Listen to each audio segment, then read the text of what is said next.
L'impact du nouveau vaccin Covid se fera sentir de manière significative au cours de l'été et la vie devrait revenir à la normale d'ici l'hiver prochain, a déclaré l'un de ses créateurs.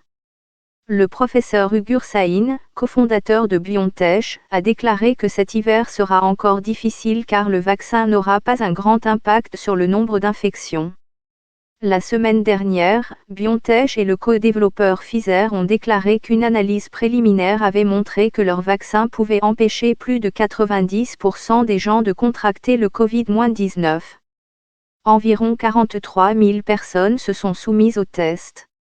Le Royaume-Uni devrait recevoir 10 millions de doses d'ici la fin de l'année, et 30 millions de doses supplémentaires ont déjà été commandées.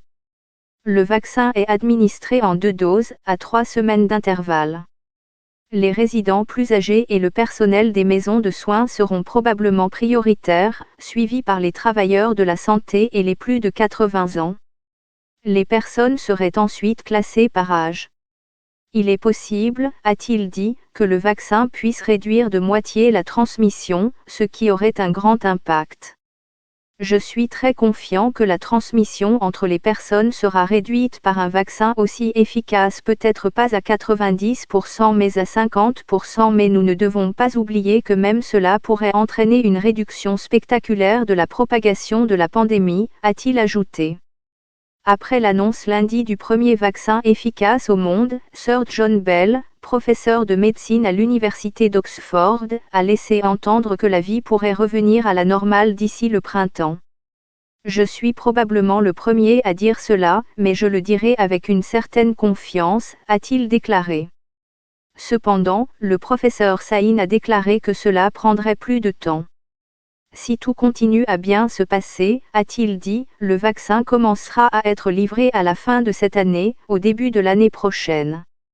L'objectif est de livrer plus de 300 millions de doses dans le monde d'ici avril prochain, a-t-il dit, ce qui pourrait nous permettre de commencer seulement à avoir un impact.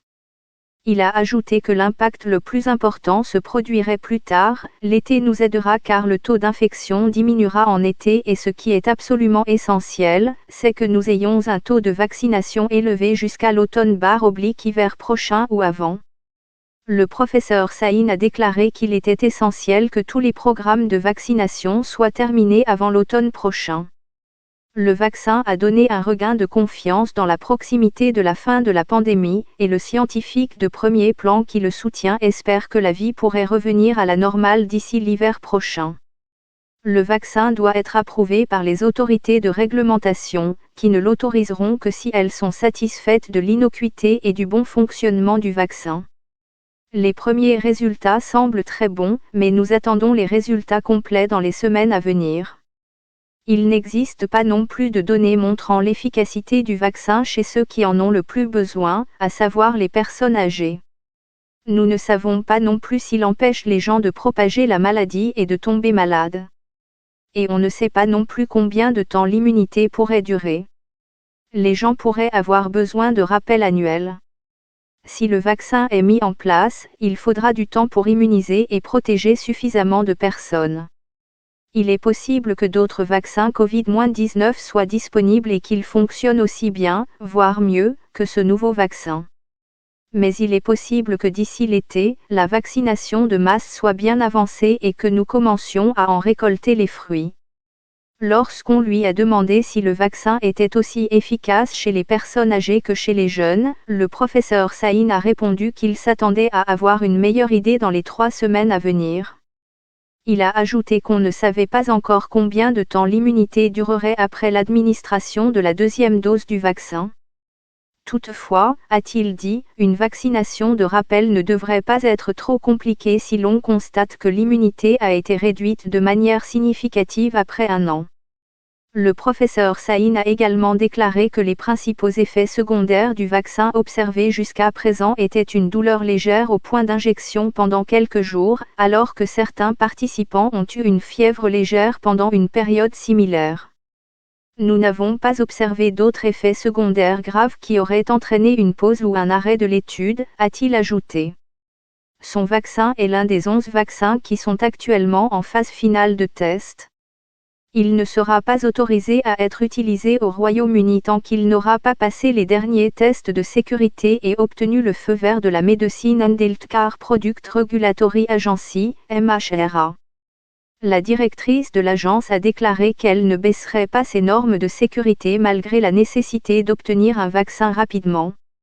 Si le vaccin est approuvé, le NHS sera prêt à le mettre en circulation à partir de décembre, a déclaré le secrétaire à la santé Matt Hancock. Le Premier ministre Boris Johnson a quant à lui exhorté les gens à ne pas relâcher leur détermination, affirmant que le développement du vaccin a franchi un obstacle important, mais qu'il en reste plusieurs autres à franchir. Pendant ce temps, le Parti travailliste a accusé le gouvernement de ne pas en faire assez pour éradiquer les contenus anti-vaccins dangereux en ligne et souhaite que des lois d'urgence soient mises en place. Il réclame des sanctions financières et pénales pour les entreprises de médias sociaux qui ne suppriment pas les fausses informations alarmistes sur les vaccins. Le secrétaire d'État à la santé Jonathan Ashworth a déclaré que ces contenus exploitent les peurs des gens, leur méfiance envers les institutions et les gouvernements et répandent du poison et du mal. Son parti souhaite travailler avec le gouvernement sur une base interpartie pour établir la confiance et aider à promouvoir l'adoption du vaccin, a-t-il déclaré. De nombreuses plateformes de médias sociaux étiquettent les faux contenus comme trompeurs ou contestés et toutes suppriment les messages qui enfreignent les conditions de service.